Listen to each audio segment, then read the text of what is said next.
Hello, my name is James Walker, and this is my friend Bill Cluck, and we're co-founders of the Atheist Christian Book Club, and we're excited about this thing that we're putting together. I'm a Christian apologist, and I met Bill, who's an atheist, a little over a year ago, and he's been after me quite a while to do something like this, so we're excited about it.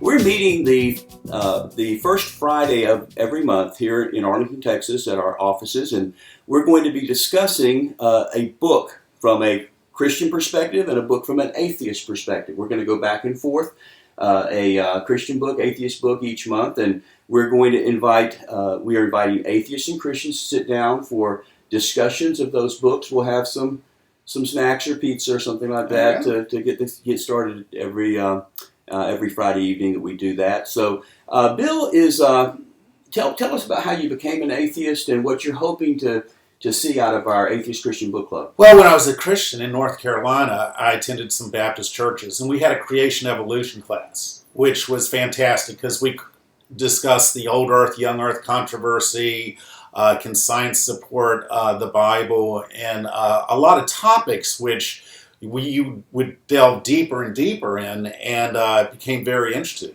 in that.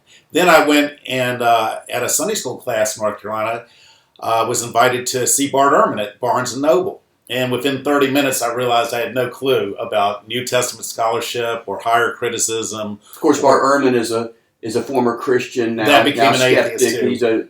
He's a well-known New Testament scholar and critic of the New Testament. Right, and debates many atheists and so forth. But I read all his books and realized that I had some shortcomings in my faith and knowledge about Christianity, and was a very positive experience for me to learn the different views of scholarship.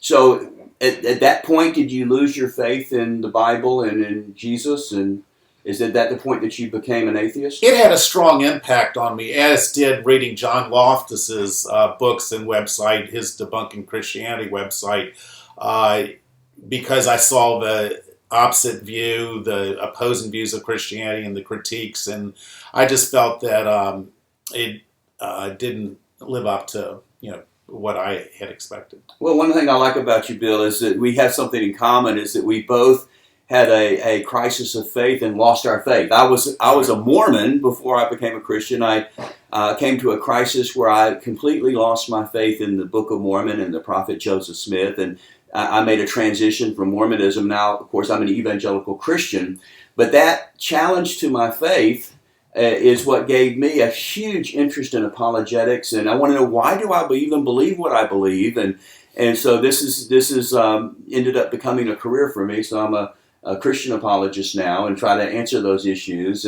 But one of the things I found out early on in my Christian faith is that all of my ideas sound brilliant at church. But then I find out when I go, I've been for over a year now, meeting about once a month or so with the Metroplex Atheist. You remember that group? Right. You invited me. And what I find out when I sit and talk with those guys is that some of my ideas are better than others. And all my ideas aren't as brilliant as maybe they first sound. So it's great for me to be able to talk with somebody who doesn't share my worldview. And I think it makes me think more clearly. I think it makes me a better thinker, so to speak, and maybe that's the same for atheists as well. Well, absolutely, is we have what's called confirmation bias. We're good at confirming our own biases, but we're not good at disconfirming evidence, looking for evidence that disconfirms what we believe. So that's why it is important to expose ourselves to other beliefs and books and so forth to see that our faith is the right one and that our ideas are valid and the right ones. Well, Bill and I would like to invite you. Now, we are very limited, so it has to be RSVP, and you have to have a reservation to be here, but we want to open this up. We can have maybe a maximum, I'm guessing, of 20 or so. 20 people, but we're hoping to at least have 8 or 10, something like that. And we want to keep it about even with atheists and Christians. Mm-hmm. We're going to alternate. Every other month, we're going to look at a different book. We're going to look at a Christian book, books like maybe Hugh Ross's Improbable Planet. We're going to look at the atheist book. Bill, what's some atheist books we might look at in the future? Well, Faith versus Fact by Jerry Cohn, which just came out recently. Why I Became an Atheist by John Loftus. And 10 Beautiful Lies About Jesus by David Fitzgerald. are some of the ones we take on. And the Orthodox atheist books like God Is Not Great by Christopher Hitchens, which everybody's excited about. Well, I'd like to say I'm really excited about that. There's a little bit of trepidation to that, but I really do think I can learn something from this, and hopefully it's a two-way street. That there's some of the things that we see from Christian apologists and some great books by people like Lee Strobel or C.S. Lewis classics or something like that. This is some things that can get the conversation generated. Well, and Hugh Ross's fine-tuning arguments, which he lays out on his website,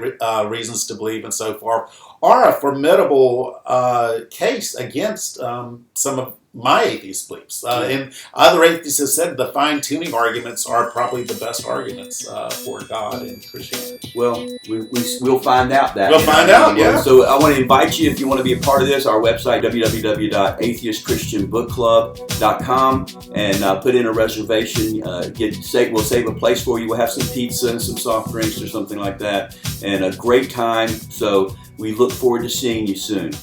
See you there. Thanks a lot.